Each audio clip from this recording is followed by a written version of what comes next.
Shri Harikrishna Heights येथे अत्यंत व्याजबी दरात 25 अमेनिटीज आणि प्रशस्त पार्किंग सह 2 आणि 3 BHK रेडी पोझिशन फ्लॅट्स उपलब्ध। बुकिंग साठी संपर्क पार्श्वनाथ प्रोजेक्ट 9090787833।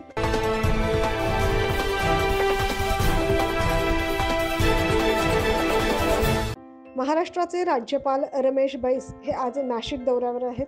या दौऱ्यात त्यांनी नाशिकच्या पंचवटी येथील प्रसिद्ध आणि पुरातन अशा श्री काळाराम मंदिरात प्रभू श्री रामचंद्र यांचे दर्शन घेतले। यावेळी पूजा विधी देखील करण्यात आला।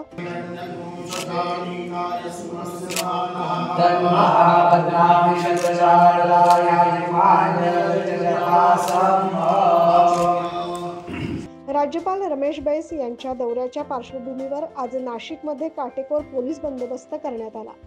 रमेश बैस हे त्र्यंबक रोडवरील संदीप विद्यापीठात पदवीदान समारंभाला उपस्थित राहणार आहेत। राज्यपाल रमेश बैस यांच्या या दौऱ्याच्या वेळी काळाराम मंदिर परिसरात पोलीस सुरक्षा देखील तैनात करण्यात आली होती। काळाराम मंदिराचे मुख्य पुजारी महंत सुधीरदास महाराज यांनी राज्यपाल रमेश बैस यांचे स्वागत केले। राज्यपालांसह राज्याचे युवक कल्याण आणि क्रीडा मंत्री संजय बनसोड तसेच अन्य अधिकारी देखील उपस्थित होते। यावेळी नाशिकमधील साधू महंतांनी राज्यपाल रमेश बैस यांची भेट घेत राज्यात ईशीनिंदा कायदा लागू करावा ही मागणी देखील केली। राज्यपाल महोदयांनी आज नाशिकच्या जगप्रसिद्ध काळाराम मंदिरामध्ये दर्शन करून पूजन आरती ही प्रभू रामचंद्रांची केली। त्यांचा भव्य सत्कार देखील या ठिकाणी करण्यात आला।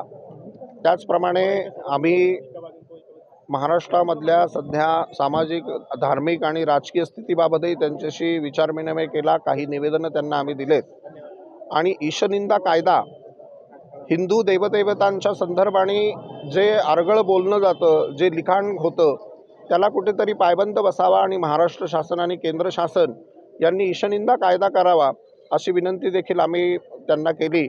तरी पण राज्यपाल म्हणाले की आता मला राजकीय या विषयावरती महाराज काही बोलायचं नाही, आपण राज्यपाल भवनला या, आपण याविषयी विस्तृत बोलूया। म्हणून आम्ही फक्त निवेदन दिलं, त्यांचं स्वागत केलं आणि मी राज्यपाल महोदय, पोलीस खातं या सर्वांना धन्यवाद देतो। त्यांनी अतिशय सुंदररित्या नियोजन केलं। संदीप युनिव्हर्सिटी येथील दीक्षांत समारंभ सोहळा आटोपून राज्यपाल रमेश बैस हे पुन्हा मुंबईला रवाना होणार आहेत। 9 न्यूज महाराष्ट्रासाठी प्रतिनिधी अजीज सय्यद।